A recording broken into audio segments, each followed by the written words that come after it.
Među prvima u Nišu, menadžer hotela Niški cvet Tomislav Sekulović dobio je zahvalnicu za doprinos zaštiti ćiriličnog pisma i očuvanja srpskog jezika.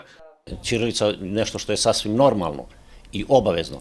Ja se sećam da je bio izašao i zakon jedan ranijih godina, da li je povučen iz upotrebe, verovatno da nije, da je svaka firma, radnja, restoran, kafana obavezni da napišu tablu ćiriličnim slovima. U okviru ove akcije prošle nedelje uručena je zahvalnica vlasniku menjačnice Marka u tržnom centru Kalča, koji u nazivu koristi isključivo ćirilično pismo, a narednih dana zahvalnice će biti uručene i ostalim preduzetnicima koji poštuju svoje nacionalno pismo.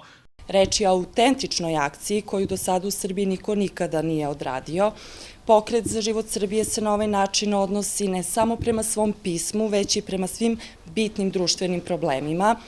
Kako mi kažemo, Dveri misle ćirilicom, a istina u Srbiji se jedino ćirilicom i piše. Pošto se gospodin Sekulović bavi hotelijerstvom, to znači da mnogo ljudi prolazi kroz njegov hotel i da je na taj način zaslužan za popularizaciju našeg pisma. Pokret Srpski sabor Dveri u okviru ove akcije želi da istakne važnost očuvanja jezika i pisma, kao i svega što predstavlja deo identiteta i kulturne tradicije srpskog naroda na ovim prostorima.